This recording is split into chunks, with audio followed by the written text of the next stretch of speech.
Assalamualaikum warahmatullahi wabarakatuh. Perkenalkan, nama saya Sisi Dwi Ansari dari Prodi D3 Teknologi Laboratorium Medis tingkat 1, dan dosen pembimbing saya adalah Bunda Susiwati Eskip MSc. Dan di sini saya akan menjelaskan 3 materi. Yang pertama, sistem perkemian, yang kedua, sistem reproduksi pria dan wanita, dan yang ketiga, sel. Pertama, sistem perkemian. Sistem urinary atau sistem organ yang memproduksi, menyimpan, dan mengalirkan urin. Dan pada manusia ini terdapat 2 ginjal, ureter, kandung kemih, dan uretra. Yang pertama, ginjal. Ginjal ini berfungsi untuk mengeluarkan zat beracun, yang kedua mengeluarkan sisa metabolisme dalam tubuh, dan yang ketiga untuk menjaga keseimbangan air, dan yang keempat untuk menjaga keseimbangan asam basa. Dan selanjutnya ada ureter. Ini terdapat 2 pipa.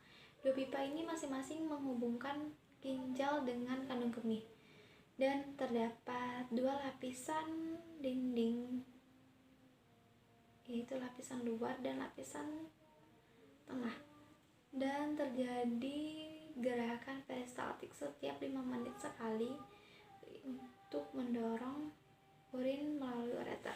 Dan selanjutnya ada kandung kemih. Kandung kemih ini berfungsi untuk menampung air seni, dan jumlahnya dapat berubah-ubah karena kandung kemih ini dapat mengembang dan mengempis.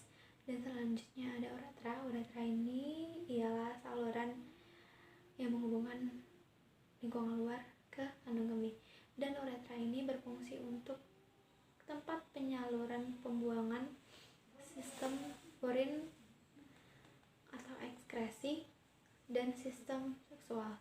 Dan fungsi dari sistem perkemian ini sendiri ialah untuk menghasilkan urin dengan cara menyaring sisa zat dalam tubuh dan air yang terkandung di dalam darah. Dan selanjutnya ada 3 tahap pembentukan urin, yaitu filtrasi, reabsorpsi, dan sekresi. Yang pertama, filtrasi. Filtrasi ini melibatkan ginjal karena masing-masing ginjal itu terdapat sejuta nefron, dan nefron yaitu tempat pembentukan urin, dan proses penyaringan darah pun dimulai di ginjal, dan darah yang mengandung sisa metabolisme itu akan disaring karena dapat menjadi racun untuk tubuh. Dan pada proses ini terjadi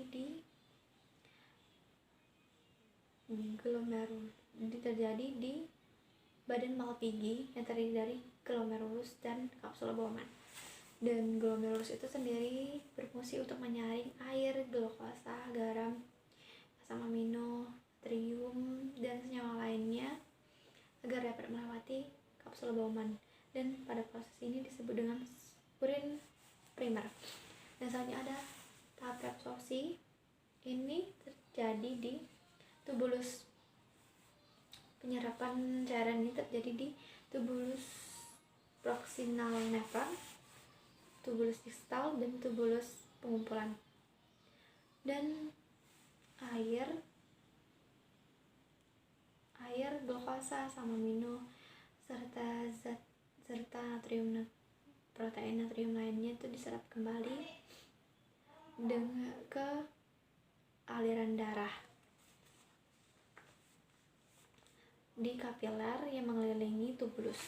Dan selanjutnya air bergerak melalui proses osmosis, yaitu pergerakan air dari konsentrasi tinggi ke konsentrasi rendah. Dan proses ini disebut dengan proses primer sekunder, urin sekunder. Dan selanjutnya tahap sekresi. Tahap ini juga menjadi bagian dari mekanisme dalam tubuh untuk menjaga keseimbangan pH asam basa di dalam tubuh. Selanjutnya ada sistem reproduksi pria dan wanita. Sistem reproduksi pria berfungsi untuk memproduksi, menyimpan, dan mengantarkan sperma untuk membuat sel telur. Dan sedangkan sistem reproduksi pada wanita ini berfungsi untuk memproduksi sel telur serta menyediakan tempat janin pada masa kehamilan. Dan selanjutnya sistem reproduksi pria ini terdapat menjadi beberapa bagian, yaitu yang pertama penis. Penis ini merupakan saluran keluarnya air kencing atau urin serta keluarnya sperma. Yang kedua ada skrotum. Skrotum ini berfungsi untuk menjaga keseimbangan suhu pada testis untuk memproduksi sperma. Dan di dalam skrotum ini terdapat 2 buah testis. Yang ketiga ada testis. Testis ini berfungsi untuk memproduksi sperma dan hormon testosteron. Dan yang keempat ada epididymis. Epididymis ini berfungsi untuk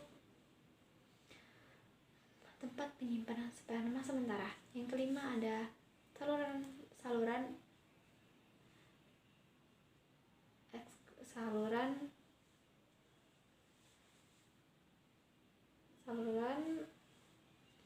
uretra. Ini merupakan saluran terakhir atau keluarnya sperma atau urin. Dan selanjutnya ada spesiculas seminalis. Ini merupakan kelenjar yang menghasilkan zat yang berisi basa, prostat, dan protein pembekuan. Dan selanjutnya ada kelenjar prostat. Ini berfungsi untuk menghasilkan cairan yang bersifat asam. Dan kelenjar Ospen ini berfungsi untuk melindungi sperma dengan cara menetralkan urin dan yang memiliki pH asam yang terdapat di dalam sisa uretra. Dan selanjutnya ada sistem reproduksi wanita. Ini terdapat vagina. Vagina ini tempat saluran penghubung antara lingkungan luar ke rahim. Dan yang kedua ada cervix. Cervix ini merupakan struktur bawah bagian rahim yang mengecil dan membesar menghadap ke vagina. Dan selanjutnya ada yang ketiga ada tuba fallopi atau oviduk. Oviduk ini berfungsi untuk mengantarkan sel telur ke infundibulum ke rahim. Yang keempat ada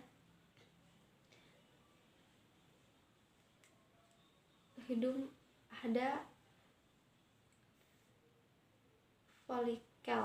Folikel ini berfungsi untuk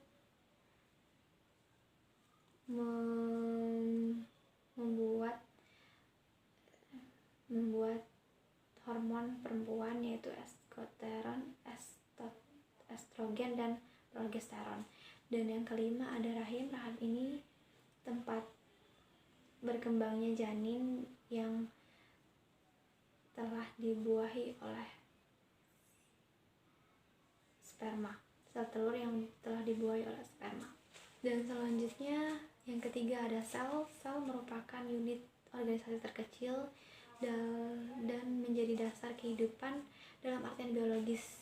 Dan sel dapat berfungsi secara otonom apabila seluruh kehidupannya terpenuhi. Dan terdapat beberapa bagian dari sel yang merupakan, yang pertama ada nucleus dan nucleus. Nucleus merupakan bagian tengah sel yang mengendalikan semua proses sel tubuh.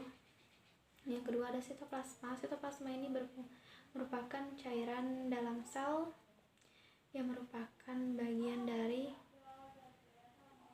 struktur dan fungsi sel yang berfungsi untuk membantu proses pertumbuhan, perkembangan, dan replikasi tubuh sel tubuh.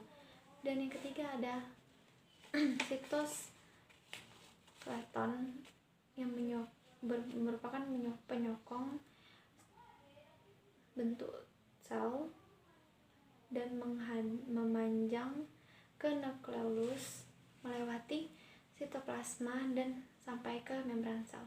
Yang keempat ada mitokondria. Mitokondria ini di mitokondria ini terjadi proses glikolisis yang menghasilkan energi untuk sel. Dan yang kelima ada ribosom. Ribosom ini berperan sebagai pembentukan protein. Dan yang keenam ada retikulum endoplasma. Retikulum endoplasma ini berfungsi untuk memodifikasi pembentukan protein. Yang ketujuh ada lisosom. Lisosom ini merupakan sistem organ yang mengandung enzim pencernaan. Dan yang kedelapan ada badan Golgi. Badan Golgi ini berfungsi untuk mengumpulkan protein dan lemak. Dan yang sembilan ialah vakuola.